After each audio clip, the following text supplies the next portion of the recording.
ಛೇ, ಇದೇನಾಗಿ ಹೋಯಿತು?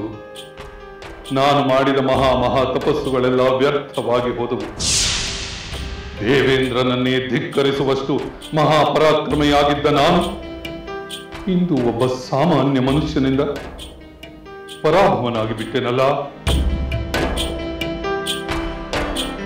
ಇಕ್ಷ್ವಾಕು ಕುಲವನ್ನು ಅಪಮಾನಿಸಿರುವೆ, ಆದ್ದರಿಂದ ನಾನು ನಿನಗೆ ಶಾಪ ಕೊಡುತ್ತೇನೆ. ಶಾಪ? ನೀನು ನನಗೆ ಶಾಪ ಕೊಡುತ್ತಿರುವೆಯ? ಸಾಯುತ್ತಿರುವ ನೀನು ಕೊಡುವ ಶಾಪ ಏ ರಾವಣನನ್ನು ಏನು ಮಾಡುವುದಿಲ್ಲ. ನಾನು ದಾನ ಧರ್ಮಗಳನ್ನು ಮಾಡಿದ್ದರೆ, ಪುಣ್ಯ ಕಾರ್ಯಗಳನ್ನು ಮಾಡಿದ್ದರೆ, ಪ್ರಜೆಗಳನ್ನು ಚೆನ್ನಾಗಿ ಪಾಲಿಸಿದ್ದರೆ ನನ್ನ ಮಾತುಗಳು ಸತ್ಯವಾಗಿ ಪರಿಣಮಿಸಲಿ. ಇಕ್ಷ್ವಾಕು ವಂಶದಲ್ಲಿ ರಾಮನೆಂಬುವನು ದಶರಥನ ಪುತ್ರನಾಗಿ ಜನಿಸುತ್ತಾನೆ. ಅವನು ನಿನಗೆ ವಧೆ ಮಾಡಲಿ.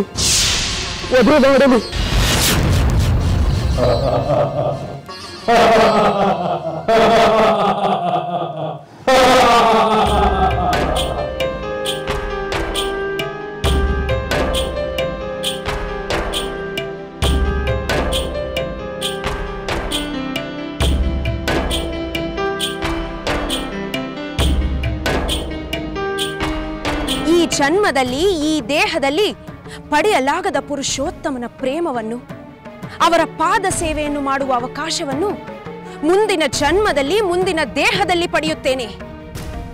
ಆಗ ನನ್ನ ಪತಿಯಿಂದಲೇ ನಿನ್ನ ಸಂಹಾರ. ನಮೋ ಅಗ್ನಿದೇವ, ನನ್ನ ದೇಹವನ್ನು ಸ್ವೀಕರಿಸು.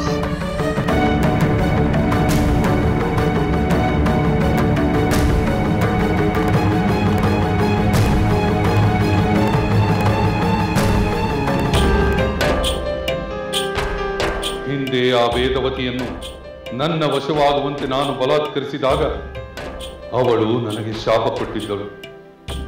ಅವಳೇ ಮಹಾಸುಂದರಿಯಾಗಿ ಜನಕ ಪುತ್ರಿ ಸೀತೆಯಾಗಿ ಹುಟ್ಟಿರಬಹುದೇ?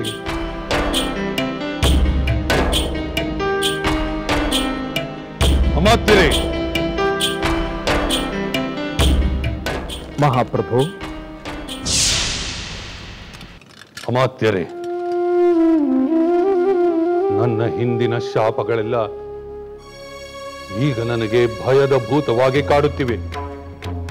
ನೀವು ಇತರ ಮಂತ್ರಿಗಳೊಡನೆ ಸೇರಿ ಪರ್ಯಾಲೋಚಿಸಿ ಅದಕ್ಕೆ ಸೂಕ್ತ ರಕ್ಷಣಾ ವ್ಯವಸ್ಥೆಯನ್ನು ಮಾಡಬೇಕು.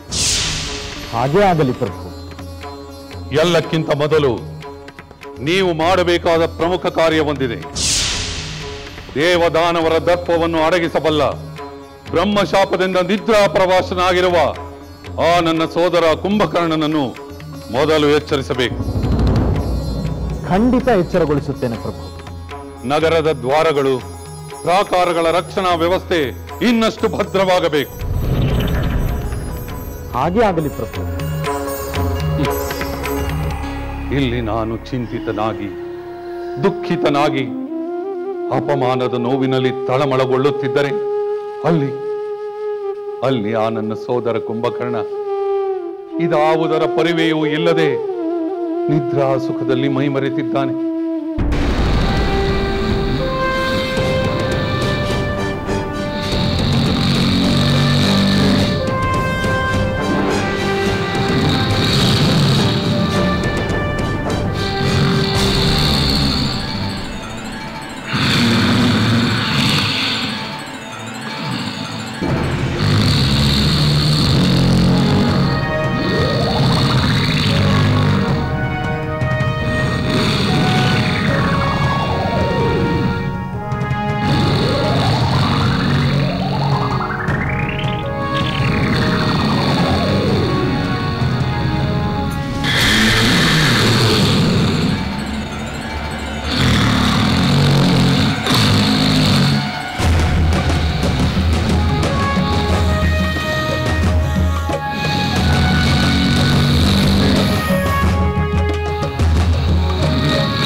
ಕುಂಭಕರ್ಣನಿಗೆ ಚಿಂತೆ ಎಂಬುದೇ ಇಲ್ಲ.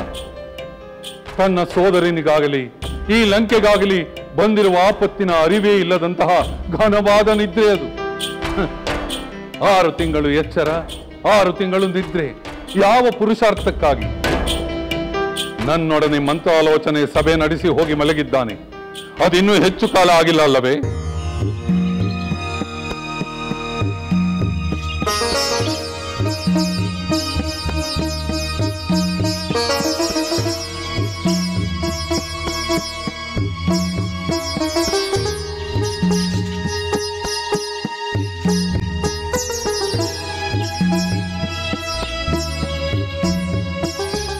ಏಕೆ ತ್ರಿಜಟೆ, ನಿನ್ನ ಮುಖದಲ್ಲಿ ಬೇಸರ ಕಾಣುತ್ತಿದೆ? ಸೀತೆ, ಒಂದು ಸಂತೋಷದ ಕ್ಷಣವನ್ನು ಅನುಭವಿಸುವ ಮೊದಲೇ ಅದು ವ್ಯರ್ಥವಾಯಿತು. ಯಾವ ಸಂತೋಷ? ಹೇಗೆ ಹಾಳಾಯಿತು? ಲಂಕೇಶ್ವರನಿಗೆ ಸೋಲಾಗಿ ನಿನ್ನ ಸ್ವಾಮಿಗೆ ಜಯವಾಗಿ ನೀನು ಈ ಅಶೋಕವನದಿಂದ ಬೇಗ ಬಿಡುಗಡೆಗೊಳ್ಳುವ ಸುವರ್ಣ ಅವಕಾಶ ಹಾಳಾಯಿತು ಸೀತೆ. ಯಾರಿಂದ ಹಾಳಾಯಿತು ತ್ರಿಜಟೆ? ಸ್ವತಃ ನಿನ್ನ ಸ್ವಾಮಿಯಿಂದ. ಅದು ಹೇಗೆ ಸಾಧ್ಯ ತ್ರಿಜಟೆ? ನನ್ನ ಸ್ವಾಮಿಯಿಂದ ನಾನು ಬಂಧ ಮುಕ್ತಳಾಗುವ ಅವಕಾಶ ಹೇಗೆ ತಪ್ಪಲು ಸಾಧ್ಯ? ನನ್ನ ಸ್ವಾಮಿ ಆ ಸಾಗರಕ್ಕೆ ಸೇತುವೆ ಕಟ್ಟಿ ಮಹಾ ಸಾಹಸದಿಂದ ವಾನರರೊಂದಿಗೆ ಲಂಕೆಗೆ ಬಂದಿರುವುದು ಆ ರಾವಣನನ್ನು ಸಂಹಾರ ಮಾಡಿ ನನ್ನನ್ನು ಕರೆದುಕೊಂಡು ಹೋಗುವುದಕ್ಕೆ ಅಲ್ಲವೇ? ಹೌದು ಸೀತೆ, ಅದೆಲ್ಲ ಸತ್ಯವೇ. ಆದರೆ ಈ ದಿನ ನಿನ್ನ ಸ್ವಾಮಿ ಏನು ಮಾಡಿದರು ಗೊತ್ತೇ? ಆ ರಾವಣನ ಶಸ್ತ್ರಾಸ್ತ್ರಗಳನ್ನೆಲ್ಲ ಭಂಗಗೊಳಿಸಿ ಅವನನ್ನು ಅಸಹಾಯಕನಂತೆ ಮಾಡಿದ ನಿನ್ನ ಸ್ವಾಮಿ ಅದೇ ಅವಕಾಶವನ್ನು ಬಳಸಿಕೊಂಡು ಅವನನ್ನು ಸಂಹರಿಸದೆ ನಿನಗೆ ಆಯಾಸವಾಗಿದೆ, ವಿಶ್ರಾಂತಿ ಪಡೆದು ಬಾ ಎಂದು ಹೇಳಿ ಕಳಿಸಿದ್ದು ನ್ಯಾಯವೇ? ನೀನೇ ಹೇಳು. ಇಲ್ಲ ತ್ರಿಜಟೆ, ಖಂಡಿತ ಅನ್ಯಾಯವಲ್ಲ. ಶತ್ರು ಅಸಹಾಯಕನಾಗಿರುವಾಗ ಅವನನ್ನು ಕೊಲ್ಲದೆ ಅವನಿಗೆ ಸೂಕ್ತ ಕಾಲಾವಕಾಶವನ್ನು ಕೊಟ್ಟಿರುವುದು ನನ್ನ ಸ್ವಾಮಿಯ ಧರ್ಮ ತತ್ಪರತೆ ತೋರಿಸುತ್ತದೆ. ಅದಲ್ಲದೆ ಶತ್ರು ಎಷ್ಟೇ ಬಲಿಷ್ಠನಾಗಿ ಬಂದರೂ ಗೆಲ್ಲಬಲ್ಲೆ ಎಂಬ ನನ್ನ ಸ್ವಾಮಿಯ ಆತ್ಮವಿಶ್ವಾಸ ಕಾಣಿಸುತ್ತದೆ. ನನ್ನ ಸ್ವಾಮಿಯ ಈ ವರ್ತನೆಗೆ ನಾನು ಖಂಡಿತ ಹೆಮ್ಮೆ ಪಡುತ್ತೇನೆ. ನಿನಗೆ ಬೇಸರವಿಲ್ಲವೆಂದ ಮೇಲೆ ನಾನೇಕೆ ಬೇಸರ ಪಡಬೇಕು ಸೀತೆ? ಬಲಿಷ್ಠನಾದ ರಾವಣನನ್ನು ನಿನ್ನ ಸ್ವಾಮಿ ಬೇಗ ಸಂಹರಿಸುವ ಕ್ಷಣಗಳನ್ನು ನಾನು ಎದುರು ನೋಡುತ್ತೇನೆ. ಕಾಲ ವಿಳಂಬವಾದರೂ ನನ್ನ ಸ್ವಾಮಿ ಧರ್ಮಲೋಪವಾಗಲು ಅವಕಾಶ ಕೊಡುವುದಿಲ್ಲ ತ್ರಿಜಟೆ. ಅದಕ್ಕಾಗಿ ನಾನು ಸಂತೋಷ ಪಡುತ್ತೇನೆ, ಹೆಮ್ಮೆ ಪಡುತ್ತೇನೆ. ಅಂಥ ಧರ್ಮಾತ್ಮನಿಗಲ್ಲದೆ ಬೇರೆ ಯಾರಿಗೆ ಜಯ ದೊರೆಯಲು ಸಾಧ್ಯ ಸೀತೆ? ತಡವಾದರೂ ನಿನ್ನ ಸ್ವಾಮಿ ಗೆದ್ದೇ ಗೆಲ್ಲುವುದು ಖಂಡಿತ. ನೀವು ಹೋಗಿ ಅವನನ್ನು ನಿದ್ರೆಯಿಂದ ಕೂಡಲೇ ಎಚ್ಚರಿಸಿ. ಮಹಾಬಲಶಾಲಿಯಾದ ಅವನು ಯುದ್ಧದಲ್ಲಿ ಪ್ರಚಂಡ, ಶತ್ರು ಸೈನ್ಯವನ್ನು ಧ್ವಂಸ ಮಾಡುವುದರಲ್ಲಿ ನಿಸ್ಸೀಮ. ಅವನು ಎದ್ದು ರಣರಂಗಕ್ಕೆ ಹೋದರೆ ನನಗೆ ಆತ್ಮವಿಶ್ವಾಸ ಮರಳಿ ಬರುತ್ತದೆ. ತಮ್ಮ ಮಾತು ನಿಜ ಪ್ರಭು. ಕುಂಭಕರ್ಣನ ಅದ್ವಿತೀಯ ಬಲದ ಮುಂದೆ ಶತ್ರು ಸೈನ್ಯ ತತ್ತರಿಸಿ ಹೋಗುತ್ತದೆ. ಹೌದು, ಆದರೆ ಅವನ ಹಾಳು ನಿದ್ದೆಯಿಂದ ಅವನ ಪರಾಕ್ರಮ ಸಮಯೋಚಿತವಾಗಿ ಪ್ರಯೋಗವಾಗುತ್ತಿಲ್ಲ. ಅವನು ತನ್ನ ನಿದ್ರಾಸುಖಕ್ಕಾಗಿ ತನ್ನ ಶೌರ್ಯ ಪರಾಕ್ರಮಗಳನ್ನಲ್ಲದೆ ತನ್ನ ಎಲ್ಲ ಸುಖಗಳನ್ನು ಮರೆತು ಹೋಗಿದ್ದಾನೆ.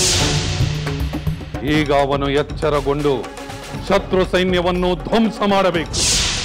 ನನಗೆ ಮತ್ತೊಮ್ಮೆ ಪರಾಜಯದ ಶೋಕ ಉಂಟಾಗಬಾರದು. ಹೌದು ಪ್ರಭು, ಕುಂಭಕರ್ಣನನ್ನ ಎಚ್ಚರಗೊಳಿಸುವ ಕಠಿಣ ಕಾರ್ಯವನ್ನ ನಾವೀಗ ಮಾಡಬಹುದಾಗಿದೆ. ಅವನು ಎಚ್ಚರಗೊಂಡು ರಣರಂಗಕ್ಕೆ ಹೋದನೆಂದರೆ ನಮಗೆ ಪರಾಭವವೆಂಬುದೇ ಇಲ್ಲ. ಈಗ ಅವನು ನನ್ನ ನೆರವಿಗೆ ಬಾರದಿದ್ದರೆ ಅವನ ಶೌರ್ಯ ಪರಾಕ್ರಮಗಳೆಲ್ಲ ನಿಷ್ಪ್ರಯೋಜಕವೇ. ಹೋಗಿ ಅವನನ್ನು ಎಚ್ಚರಿಸಿ. ಅಪ್ಪಣೆ ಪ್ರಭು.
ಕಲ್ಲಿನ ದುರುಳ ದರ್ಪವು ಸೀತೆ ಸಹನೆಗೆ ಸೋತಿತು.